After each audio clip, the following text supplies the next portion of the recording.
Continuing on with the Clone Wars and the Anakin meets Tarkin Citadel escape arc, I hopped on over to the next episode, Season 3, Episode 19, Counterattack. So, Obi-Wan, Anakin, Ahsoka, Tarkin, and the whole crew are attempting to escape the Citadel, which is a big old prison that's under Separatist control at the time, and their rescue forces are split up at the moment. We find ourselves following Obi-Wan's crew, and just like in the last episode where there was an awesome security defense mechanism with the hallway clearing energy field, there's also an equally awesome defense mechanism that I really liked in this episode as well. Security doors that close one after the other, trapping anyone inside that accidentally gets caught. It's a neat concept. It separates forces, and one of the doors even kills a clone, which the show did a really good job hinting at without showing the gruesome side of it. But yeah, I mean, the doors could have just all closed at once, right?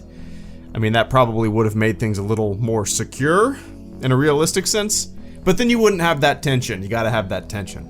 We see a hologram of Count Dooku. Like always, he's the puppet master of a puppet master. He desperately wants the info that Jedi Master Peel has, and as we know, that information would tip the balance of the war in favor of whoever controls it. We cut to Anakin, Tarkin, and Ahsoka. Tarkin is discussing how effective the prison is, and how it's a pity that it's in Separatist hands and not their own. Anakin says he has a point, and Ahsoka is kind of disturbed by this. I think Tarkin's presence is going to really influence Anakin's kind of worldview.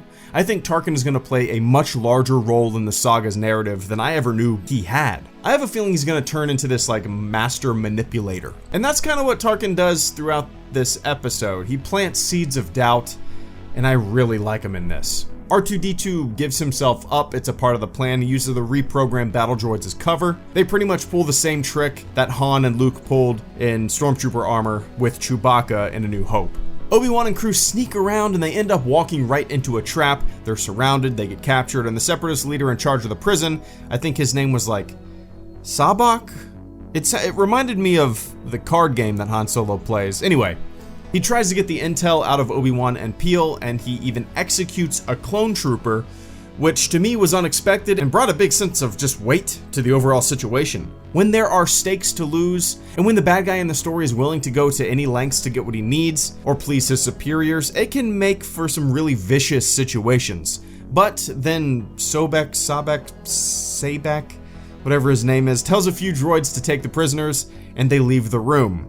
So then you got Jedi and some clones who are with like 2 battle droids, and obviously they're going to escape, right? Obviously they're going to escape. It reminds me of when the bad guy leaves like James Bond in a room, and then the bad guy leaves the room, or when Indiana Jones and his dad are tied to the chair in a burning room, and then the bad guys just leave the room and say, ha ha ha, you're gonna die, but we know they're not gonna die. So yeah, R2 and his reprogrammed battle droids easily help Obi-Wan and crew unshackle and escape their captors. What really makes this episode interesting is Tarkin and Anakin's conversation while they're walking inside of a fuel line.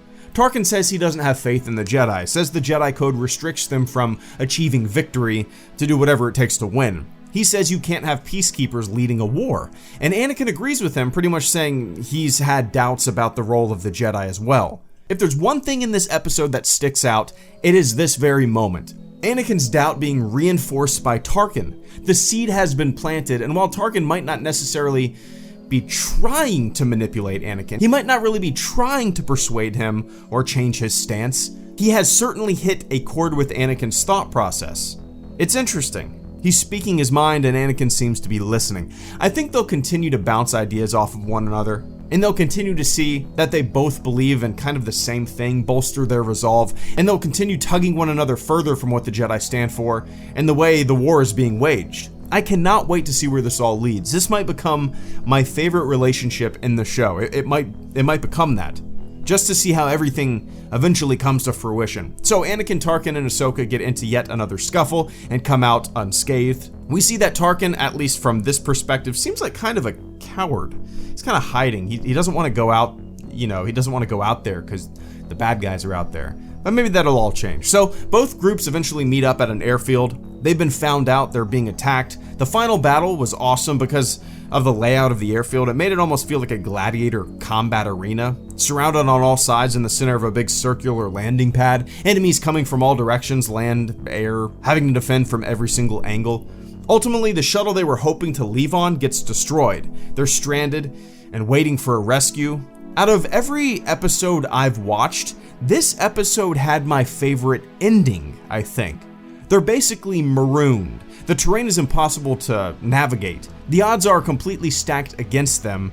It reminds me of the Bastogne episode of Band of Brothers. They're very stretched thin, holding the line, waiting for supplies. Even the music at the end of this Clone Wars episode was heroic and somber at the same time, and had a sense of hopefulness.